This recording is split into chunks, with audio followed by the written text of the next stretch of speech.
하나님의 말씀은 마가복음 11장 1절에서 10절입니다. 그들이 예루살렘에 가까이 와서 감람산 벳바게와 베다니에 이르렀을 때 예수께서 제자 중 둘을 보내시며 이르시되 너희는 맞은편 마을로 가라.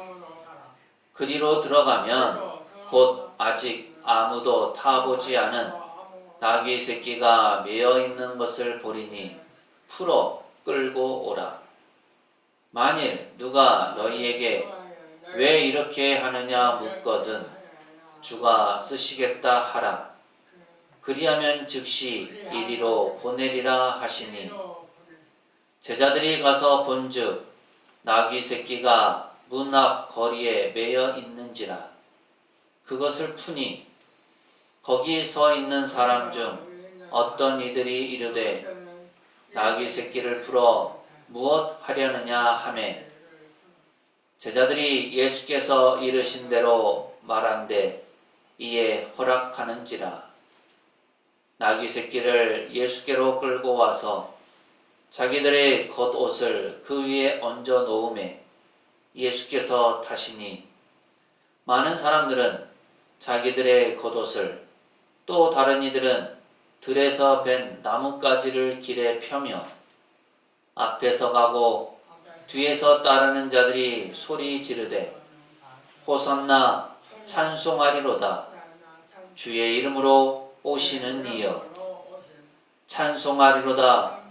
오는 우리 조상 다윗의 나라여 가장 높은 곳에서 호산나 하더라. 아멘. 오늘도 예배 참여하신 분에게 하나님의 은혜와 평강이 늘 함께 하시기를 바랍니다. 아멘. 특별히 3월 마지막 주일을 맞아서 함께 나와 예배하는 우리 혜성이에게 하나님의 크신 은혜와 복이 더 충만하게 임하시기를 바랍니다. 아멘. 사람이 살아가다 보면 느끼는 것이 하나가 있어요. 무엇이냐면 목적이 있는 사람과 목적이 없는 사람, 또 그 삶이 다르다라는 거예요. 내가 무엇을 해야겠다, 내가 무엇을 이루어야겠다라고 생각하고 그것을 위해서 달려가는 사람과 그런 목적이나 계획 없이 살아가는 사람, 분명히 차이가 있다라는 거죠. 목적이 있는 사람은 방향이 분명합니다. 때로 실패하고 때로 낙심하고 때로 쓰러질 때도 있지만 그 자리에 머물러 있지 않죠. 어려움이 와도 견딜 수 있고 포기하지 않을 이유가 있습니다. 하지만 목적이 없는 사람, 또 그 삶은 쉽게 흔들립니다. 힘들고 어려울 때 낙심하게 되고 절망하게 되고 다시 일어서지 못하게 되죠. 조금만 힘들어도 내가 왜 살아야 하는지, 무엇을 위해 사는지 그 길을 잃어버리기 쉽습니다. 우리는 어떻습니까? 우리의 삶의 목적은 어디에 있습니까? 우리는 무엇을 위해서 이렇게 인생 또 삶을 살아가고 있습니까? 이 질문 앞에서 우리는 자연스럽게 한 분을 떠올리게 됩니다. 그분은 바로 예수님이시죠. 예수님의 삶은 분명한 목적이 있었습니다. 그 목적은 단순한 성공이나 명예가 아니었죠. 세상 사람들의 목적은 성공이나 명예를 따르는 경우가 많습니다.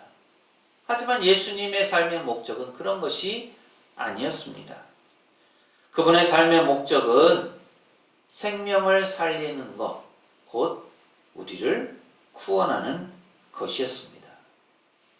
그 목적을 향해서 예수님은 마지막 한 주간, 이른바 고난주간을 보내십니다.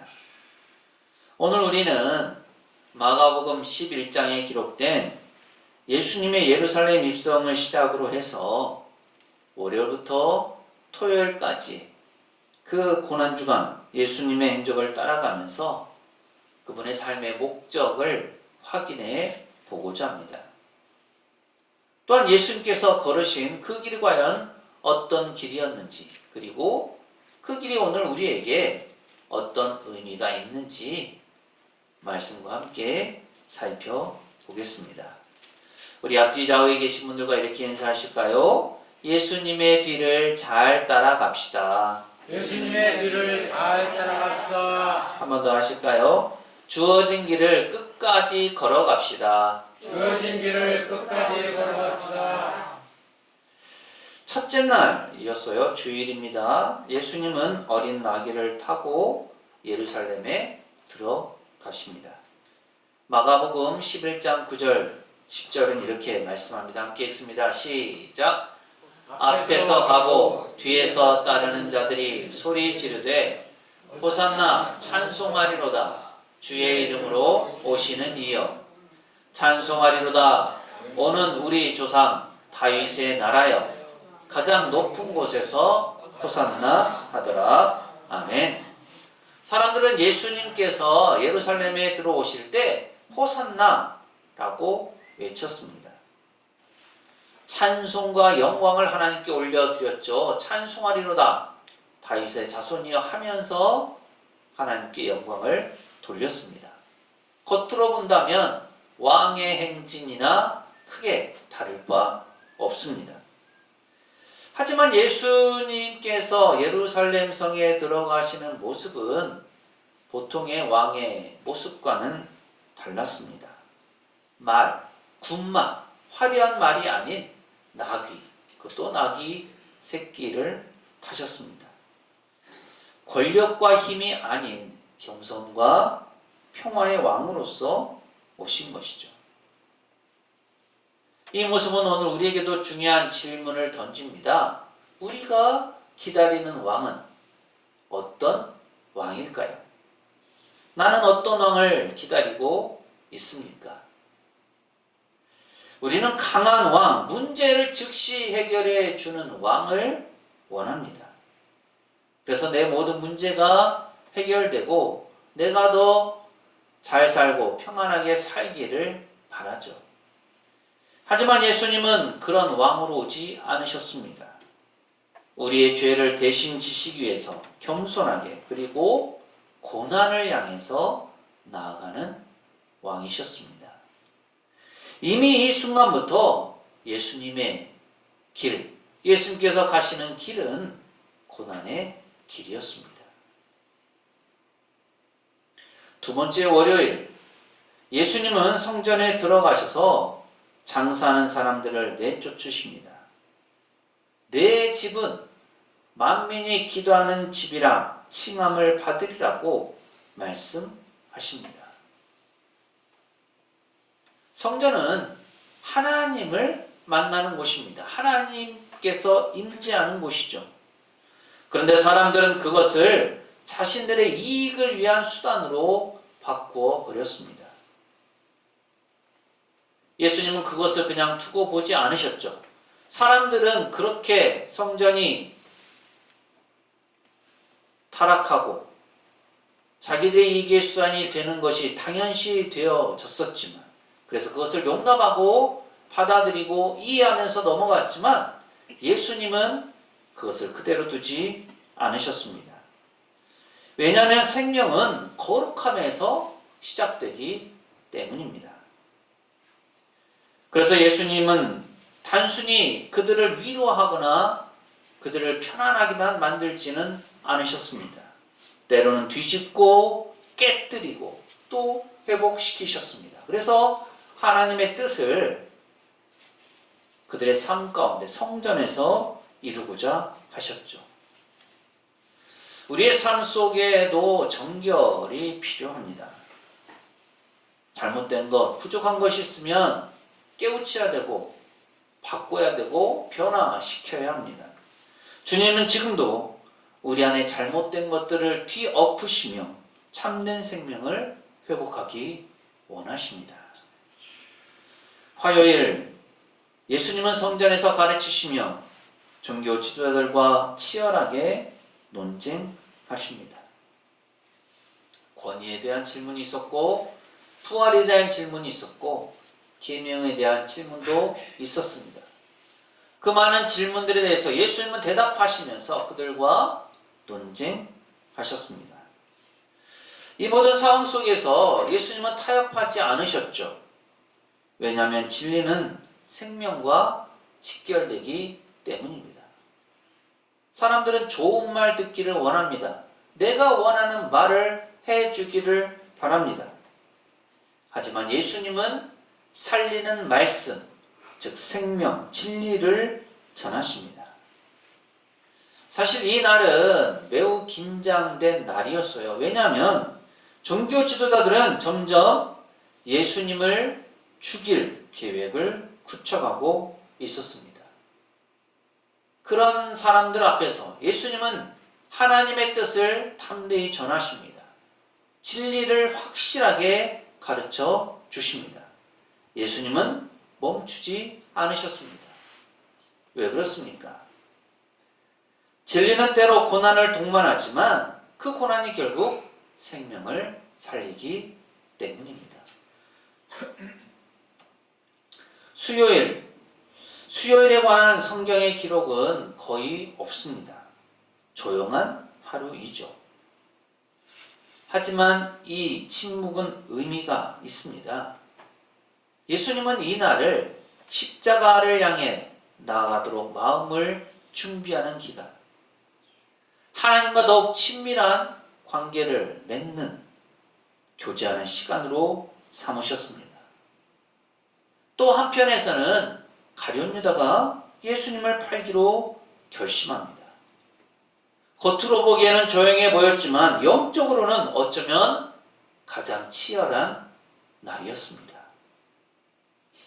우리의 삶에도 이런 날이 있습니다. 겉으로는 아무 일도 없는 것 같지만, 그래서 아무런 변화가 일어나는 것 같지만, 아무런 변화가 일어나지 않는 것 같이 보여지지만, 하나님은 우리를 준비시키고 계십니다. 고난의 길은 갑자기 시작되는 것이 아니라 이러한 보이지 않는 순종의 시간 속에서 준비됩니다. 목요일 예수님은 제자들과 마지막 식사를 하십니다. 그리고 그 안에서 놀라운 일을 하시죠. 바로 제자들의 발을 씻기신 겁니다. 주님이 종의 일을 하신 거죠. 그리고 말씀하십니다. 너희도 서로 발을 씻기라. 이 장면에서 우리는 예수님의 길이 무엇인지를 분명하게 봅니다. 그 길은 지배하는 길, 섬김을 받는 길이 아니라 섬기는 길입니다. 그리고 그 섬김은 단순한 행동이 아니라 자기 자신을 내어주는 사랑입니다. 이날 예수님은 떡과 잔을 나누시며 자신의 죽음에 대해서 말씀하십니다. 이것은 내 몸이다. 그리고 이것은 많은 사람을 위해서 흘리는 나의 피, 언약의 피다. 고난은 이미 시작되었습니다. 하지만 그 고난의 중심에는 하나님의, 또 예수님의 깊은 사랑이 있었습니다. 금요일 예수님은 체포되시고 조롱을 당하시고 십자가에 못 박히십니다. 예루살렘 입성을 환영하던 사람들은 예수님을 십자가에 못 박으라고 소리치며 외쳤고, 제자들은 도망가고 군인들은 예수님을 희롱합니다. 십자가에 달리신 예수님은 결국 숨지시죠. 이 장면은 우리에게 너무나 비참하고 또 고통스럽습니다. 하지만 우리는 여기서 중요한 진리를 봅니다. 십자가는 실패가 아니라 구원의 길입니다. 예수님의 죽음은 끝이 아니라 시작입니다. 그 죽음을 통해서 죄가 용서받고 죽음이 무너지고 생명이 열리기 때문입니다. 이것이 바로 생명을 살리는 고난의 길입니다. 토요일 안식일, 예수님은 무덤에 계십니다. 아무 일도 일어나지 않는 것처럼 보이죠. 제자들은 절망합니다. 모든 것이 끝난 것처럼 느껴집니다. 하지만 하나님은 여전히 일하고 계십니다. 토요일은 침묵 속에서도 하나님을 신뢰하는 믿음의 시간입니다. 우리 삶에도 이런 시간이 있습니다. 기도해도 응답이 없는 것 같고 아무런 변화도 없는 것 같은 시간이죠. 하지만 그 시간은 끝이 아니라 새로운 부활을 준비하는 시간입니다. 사랑하는 성도 여러분, 우리가 이렇게 예수님의 한 주간을 따라가 보면서 분명한 사실 하나를 깨닫게 됩니다. 예수님의 길은 편안한 길이 아니었습니다. 성공의 길도 아니었습니다. 그 길은 고난의 길이었습니다. 그러나 그 고난은 헛된 고난이 아니었습니다. 그 고난은 생명을 살리는 고난이었습니다. 우리의 죄를 용서하시고 우리를 하나님께로 인도하시며 영원한 생명을 주시는 길이었습니다. 이제 우리는 스스로에게 질문해야 합니다. 우리는 어떤 길을 선택해야 할까요? 편안한 길입니까? 아니면 생명을 살리는 길입니까? 마태복음 7장 13절 14절은 이렇게 말씀합니다. 함께 읽습니다. 시작. 좁은 문으로 들어가라. 멸망으로 인도하는 문은 크고 그 길이 넓어 그리로 들어가는 자가 많고 생명으로 인도하는 문은 좁고 길이 협착하여 찾는 자가 적음이라. 아멘. 우리가 가야 할 길은 멸망으로 인도하는 길이 아닙니다. 생명을 살리고 생명으로 인도하는 길을 우리가 걸어가야 합니다.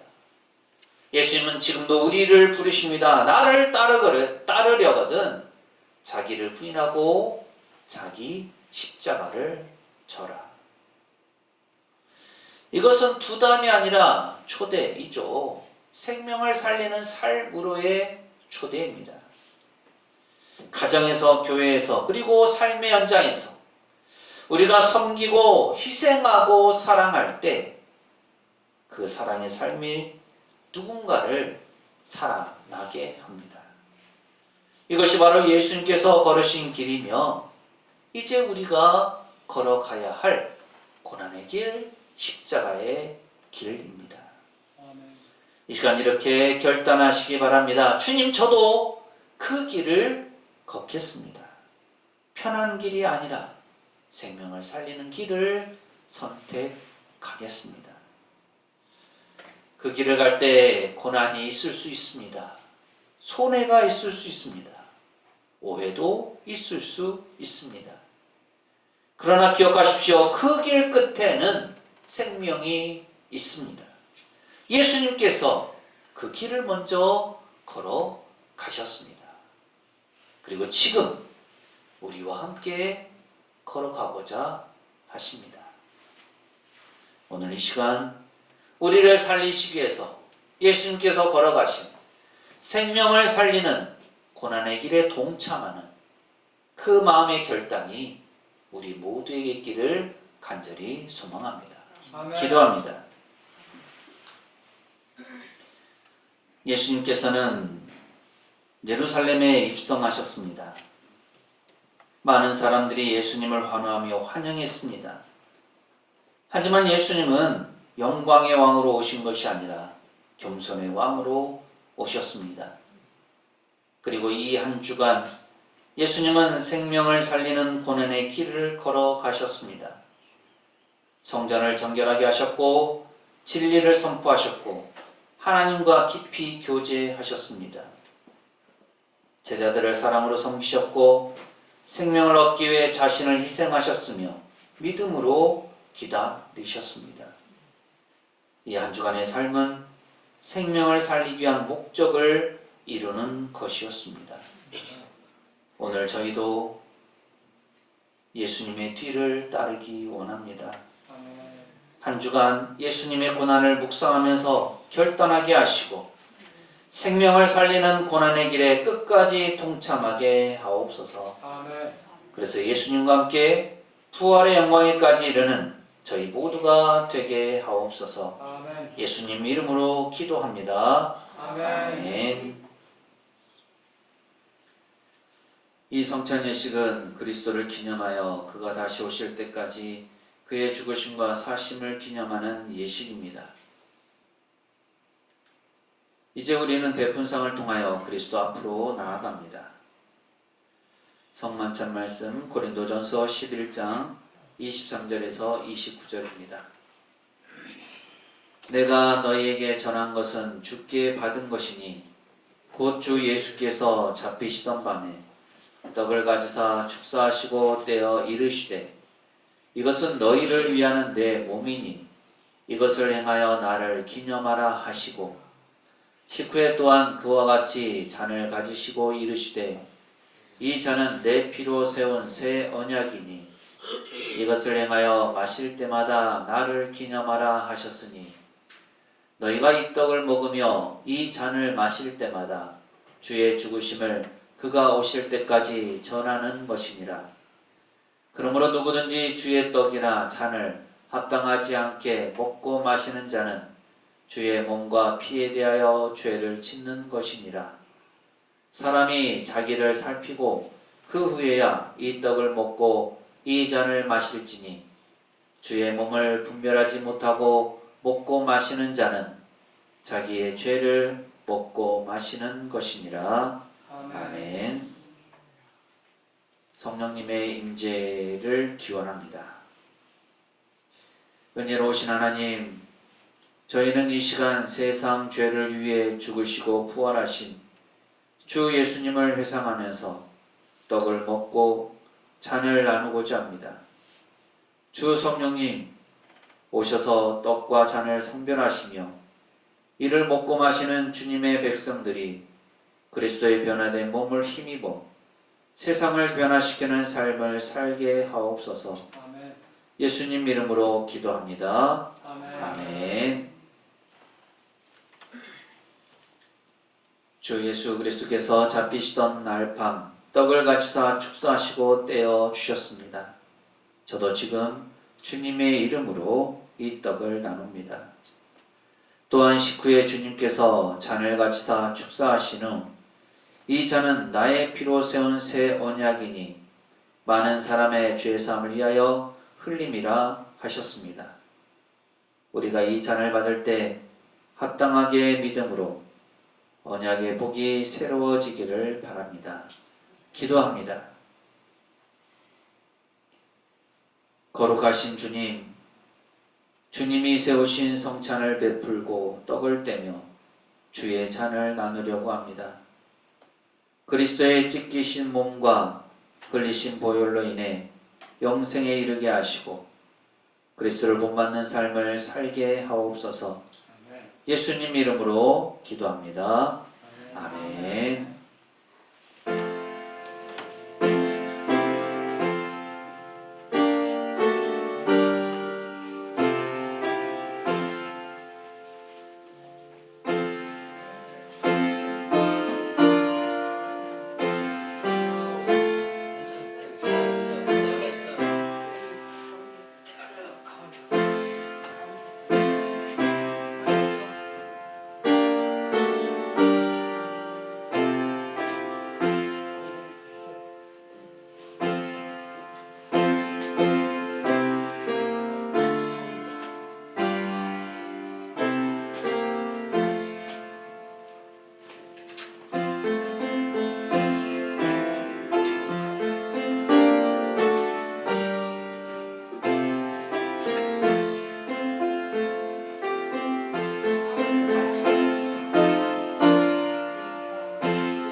하나님 아버지, 자비하신 은총으로 저희들을 이 성찬에 참여하게 하시고 사죄와 구원의 은혜를 새롭게 하여 주심을 감사드립니다. 아멘.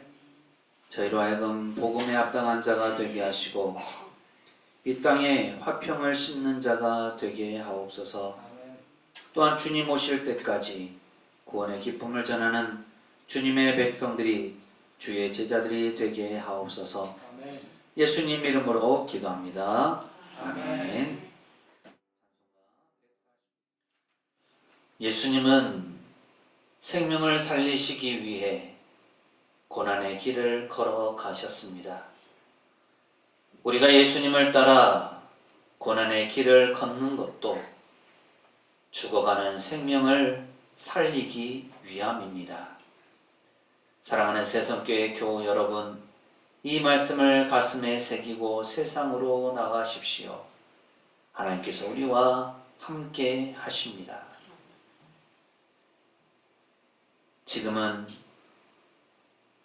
예수 그리스도의 은혜와 아버지 하나님의 무한하신 사랑하심과 성령님의 충만 교통하심이 예수님께서 걸어가신 고난의 길을 따라감으로 죽어가는 생명을 살리기를 소망하는 새성교회 모든 교우들의 삶과 가정과 생업과 사역 위에 이 한 주간의 모든 생활 가운데 오늘 예배에 참여한 모든 이들과 우리 교회 위에 영원토록 함께 하시기를 간절히 축원하옵나이다.